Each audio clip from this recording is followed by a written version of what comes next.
My name's Nick, and I'm a journalist and diversity kind of consultant, which, yeah, kind of helper, I guess. I work in the world of diversity and giving us opportunity. So, yeah, I'm going to talk to you today a bit about what I've done so far in my career, and yeah, we'll kind of take it from there. And if there's any questions at the end, then do feel free to ask them. So yeah, I mean, you may have guessed, you may have heard already, but I am officially autistic.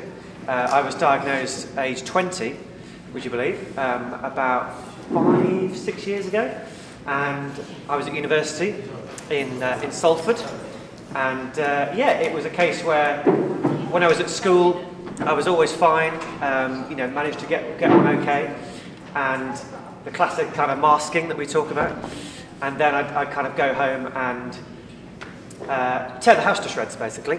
Yeah, kind of, yeah, get very stressed with my parents and have a lot of rows and a lot of arguments, and yeah, if something broke or something went wrong, I'd be, yeah, not very happy about it. So yeah, it got to the point where, yeah, at the end of my teenage years, my mum thought, he's not just a teenager anymore, he's an adult, and this is still a bit odd. And so, yeah, she went to the doctor and spoke about it, and came back to me and said, you might be autistic. And I didn't really know much about being autistic at that point, so I very much, yeah, kind of ignored that. And yeah, and then it was a few months later, I was at an event, and you know, music, lots of people, you can imagine it, and it was, yeah, it was overwhelming. So I kind of thought at that point that it would be, you know, she might be right, basically. So I spoke to my parents about it and went back to university in Salford. And yeah, it was a case where I asked for advice and support, and ultimately I was put forward for a diagnosis. So it was all very quick, really. It was actually about 6 months, which I know at the moment is incredible, really. And I think they say that universities often have quite a good link somehow. So yeah, I know how lucky I am to have had that, really. And yeah, it took about 6 months to process it and work it out in my head, and then yeah, doing what I do, which is kind of work in the world of the media and news and television. I thought there's an opportunity here to talk to more people about it, and hopefully give people a better perspective on what it's like to be autistic, because it's not always easy, but I do believe that we've got strengths, and we've got yeah, an ability that is often not really spoken about. So yeah, I'm keen to shout about our strengths a bit more, which is what it's all about, hopefully. So yeah, as I said, I'm a journalist and neurodiversity consultant. So in terms of my journalism work, I've only been doing that for about 3 or 4 months. This year I've worked on a documentary with the BBC about autism, which will be coming out next year. I'll talk to you a bit more about that in a bit, but yeah, in terms of my neurodiversity work, so I'm a consultant, which means I go into production companies, people who make television, and news kind of broadcasters and news companies, news stations, and talk to them about what it's like to be autistic, and what it's like to be neurodivergent, and what that means for not just me but for everybody, and hopefully I can bring a perspective for everybody, not just my experience. So yeah, I kind of help the workplace become more accessible, hopefully, in our field of media and reporting. And so yeah, that's kind of the 2 main things I do at the moment. There's a few other things, but I won't go into that. So I'm going to show you a video now, which is quite exciting. So this was a video that I made about 3 weeks ago, maybe 4 weeks ago, and it charts it looks back at my life from when I was about 12 to when I was about, well, to where I am now, 26. So it's a 2-minute video. Hopefully this should work. As a child, I had this unique interest in reporting. A desire to do it professionally brought focus, and as a result, I did as much as I possibly could in my local community. Not knowing I was autistic, my passion for journalism meant my social skills improved. Volunteering brought new opportunities, as did studying at the University of Salford. When I graduated, now diagnosed as autistic, I focused on finding work in the media industry. A break at the BBC helped me learn what making great content is all about. It is my perspective that one of the most critical responsibilities. Now, with a desire to improve media representation of autistic people, I opened up about life behind the scenes. To my surprise, it resulted in an Alumni Achievement Award for the University. Thanks very much. After nearly a year working with Chris Packer, in November 2022, I reported for the first time on British television. Fans are still venturing out to enjoy the busy show. On Sky Sports News, I told the story of another underrepresented community I'm a part of. While I wasn't yet in Vision, I was now a TV reporter. What do you think you might do when you leave school? TV presenting. Why? Because I just like speaking to cameras and stuff like that, so you're good at talking, aren't you? Yeah. Maybe soon you'll see me on your screens. There we go.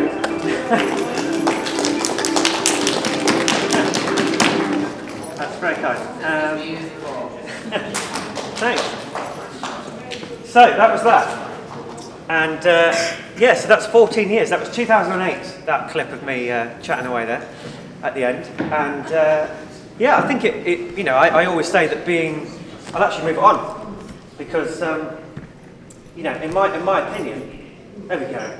This is what I would say, and I look at it as a very positive thing. I obviously understand that people might not feel it's always a positive thing, but for me, that special interest of you know, journalism and talking to people on camera has been a real passion, really. And you can see I've become hopefully more comfortable over the years. So yeah, you know, I'd say that it's strange when I hear people say that it's a negative thing, but I understand that it's not always easy, because myself, as I say, at home I still struggle today. It's still not easy, and when things go wrong at home, it's not easy. My partner and I are still, you know, it's still very tricky. We've been together 5 years, but we still have lots of misunderstandings, and yeah, he's not autistic, but yeah, that's it, you know. But I do look at it in terms of my work life as being a real strength. So that's what I'd say. Now, I don't think I'm a massive expert on being autistic. I'm somebody with an experience, obviously, and I always try and say that everyone's experience is different, and you know, I'm very aware that I can stand up here and talk eloquently, but there are people who are not speaking and can't, and so you know, I'm really keen to represent those people in the future. But as I say, I'm not an expert, but I have some thoughts and ideas as to what, you know, has worked for me, I guess. The first one is always kind of dreaming big, which I'm sure you've heard a million times. And I was one of you a long time ago, sat there thinking, yeah, I'd like to do this, but will I ever get there? I don't know. So I think, hopefully, you know, this can be proof that, yeah, if you have a passion and, yeah, you know, you can get there. If you know, being autistic shouldn't be a barrier, I don't think. That's what I would say. But you know, I understand everyone's experience is different, and there's different barriers for different people. But you know, I do think we can all achieve success in some way. So that's what I would say.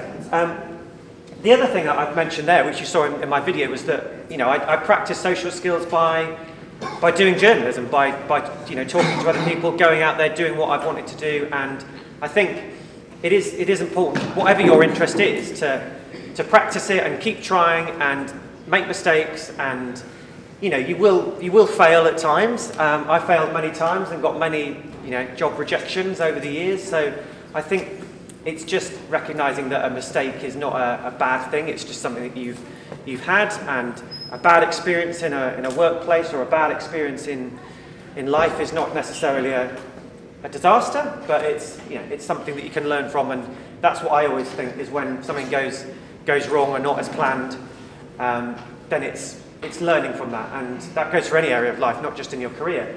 But yeah, I mean, there are many occasions when something doesn't go quite right. You know, even today I'll go home and think I spoke too fast or whatever. You know, there's always a voice in the back of my head that's thinking I can do better. So I think it's just, yeah, you could never achieve total perfection, but when you understand that, yeah, you can understand that you can achieve, I think. And so the other thing which you saw in my video there, I volunteered for about 3 years with this charity, And that was one thing that really gave me opportunities to go out and film with people. And so I think whatever it is, again, your interest is, if you can volunteer and go and talk to people and improve your social skills, when it comes to actually finding a job and getting a job, you've got much more of a chance. And I know the statistics are very much up against us when you're autistic in terms of employment. But I think it is just, let's say, practice and learning from your mistakes, and also putting yourself in uncomfortable situations. And that's not always easy, and I totally get that. And sometimes I go to new places with work, and I feel very uncomfortable when I first meet someone. So it's the classic masking, I guess, in terms of constantly trying at it and practicing. But I do think volunteering has a lot to do for autistic people and can really help us. So I think that's my advice when you're at this age, is try different things, and yeah, just put yourself in uncomfortable positions, which sounds terrifying, and I appreciate that anxiety that you feel when you're in an uncomfortable situation. But your comfort zone will only get bigger the more you try and put yourself in these situations. So yeah, that's my advice. Not that I'm an expert, as I say, but that's what I would say. So I'll talk to you now about my last 5 years. And these aren't going to be my last 5 years in life. They're going to be my last, talking about the last 5 years.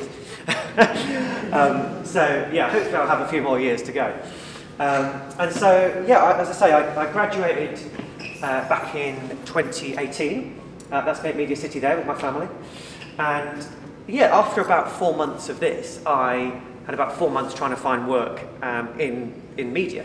And going back to what I said there about not giving up, I had about 4 months of not really getting anywhere. I had a lot of interviews, a lot of no's, and a lot of you can't do this, and yeah, it was a very frustrating time, particularly when you're having to earn money and get through. So it was a really tricky time, but a time that really made me, I think, learn how much I want to be in this industry. And I always say to people, if you want it bad enough, you'll get there. And I think it's almost, if you're not getting there, you almost don't want it bad enough.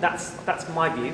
Might not be everyone's view, but I think that's what got me my first real job. And I was doing bits of work experience during this time when I was out for 4 months. So I made the teas for Match of the Day and the coffees for Match of the Day.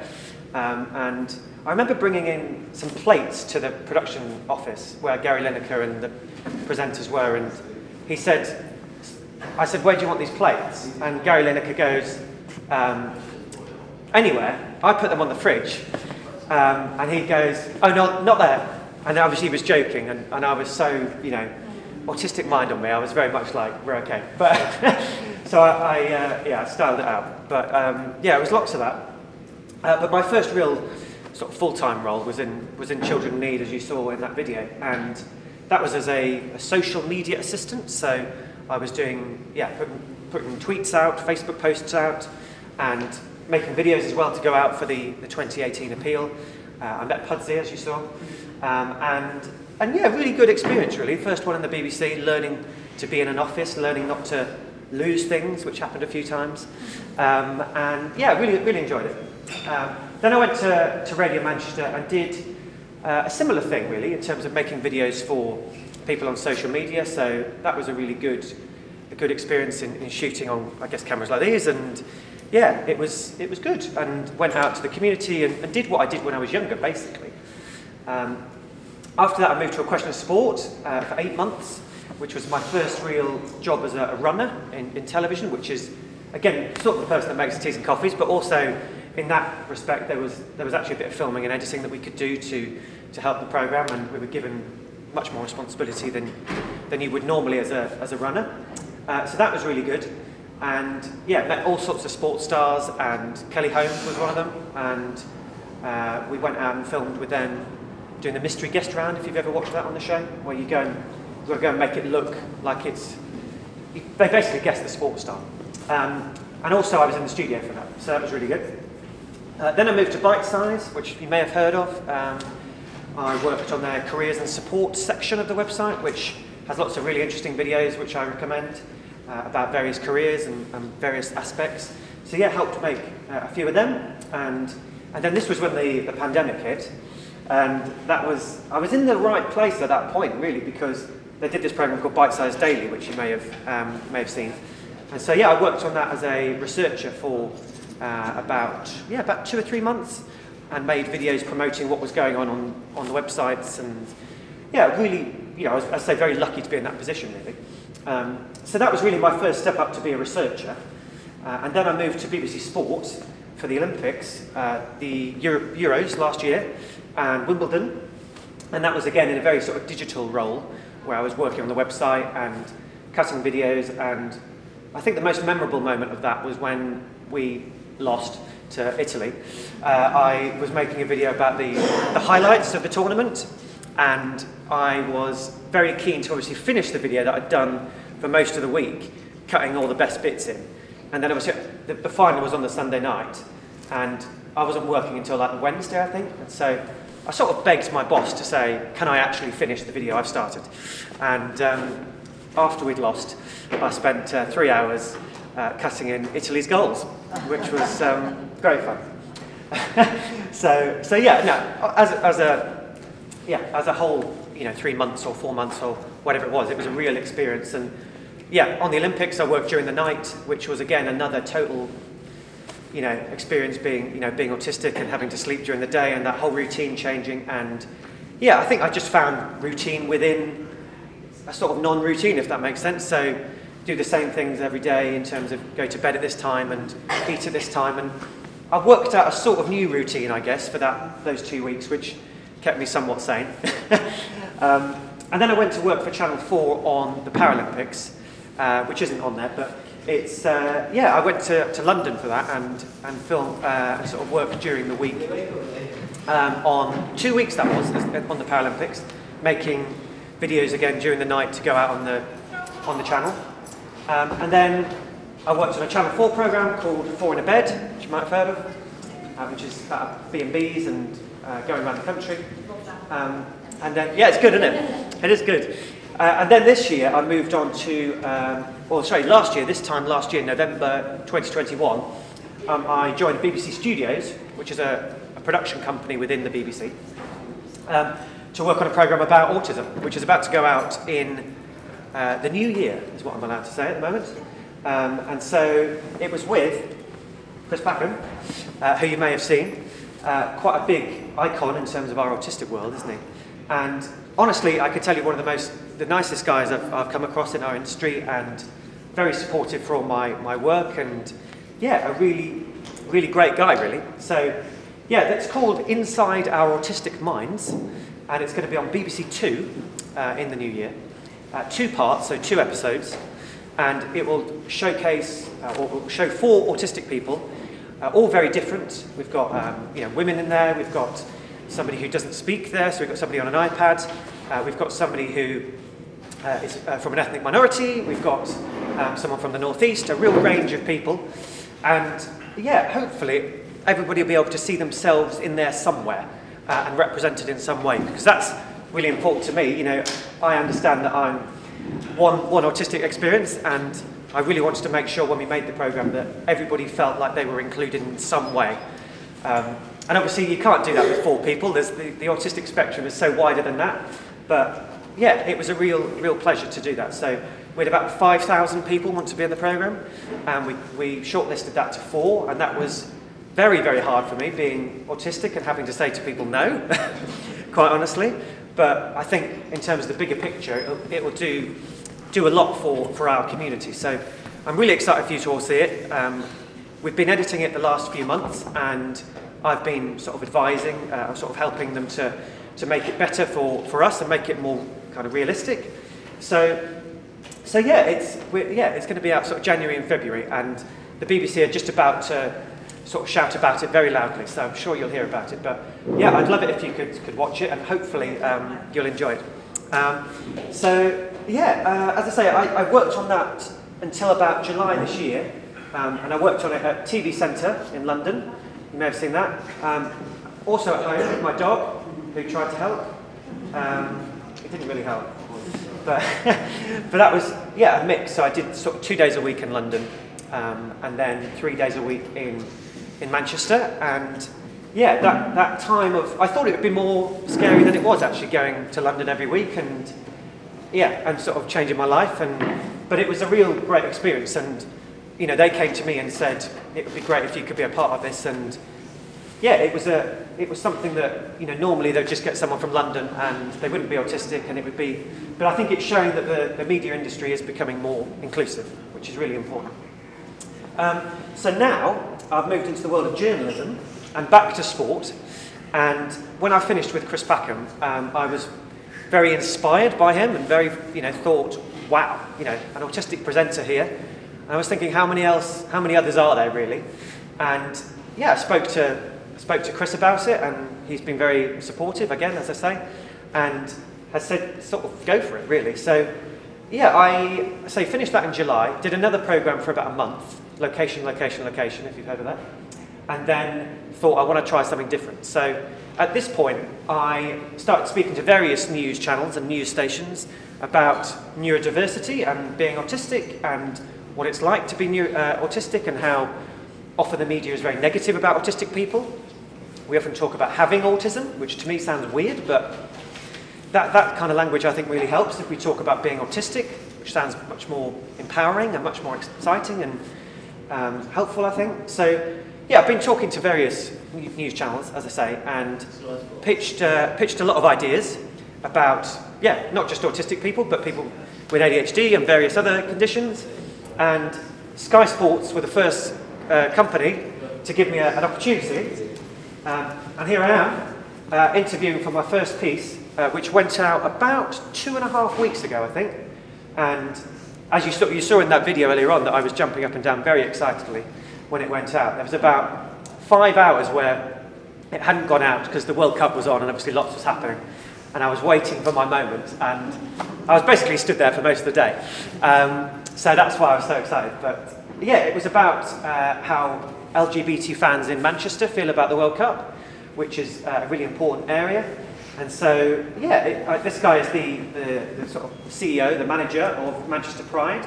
So I went and spoke to him.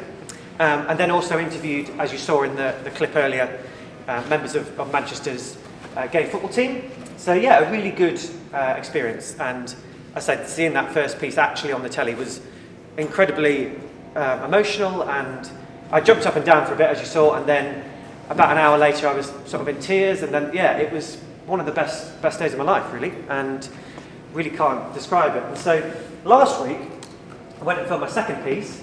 I'm actually in shot this time in my Christmas jumper, and so this is again another LGBT story, and we've been talking about how I don't want to just necessarily do those sort of stories, but also want to talk about autistic people, and so we're moving towards that area. But yeah, this is about this guy up here is a race walker. He competed in the Olympics and the Paralympics, not the Paralympics, the Commonwealth Games. So yeah, basically walking like fast like that, you know. And he's a real advocate for LGBT rights, and yeah, a really great guy to chat to. So you will see me on the telly tomorrow. This will go out tomorrow, so you're the first person to see this. So yeah, really exciting. So that'll be my first actual moment on the telly. So looking forward to that. Now, I appreciate it's on Sky. Not everyone has Sky, but if you do want to watch it, I'll put it up on my website tomorrow. So you can have a watch if you have time or are interested, and yeah, I'll make sure it's up there for you to have a watch. And so sort of going forward, looking at the future, these are some of the other sort of companies I'm chatting to at the moment. There's a few things booked in for the new year. And so hopefully you'll see a bit more of me over the next year or so. The BBC and I have been talking about how we do Chris Packham's documentary and the role I can have in that in talking about how important it is to have autistic people in making these programmes. So we're sort of talking about that at the moment, so you might see me around on that. So yeah, that's kind of what I'm planning, but if you've got any sort of questions or thoughts or anything you want to know that I've missed, then yeah, do let me know and I'll happily answer. But yeah, thanks for having me.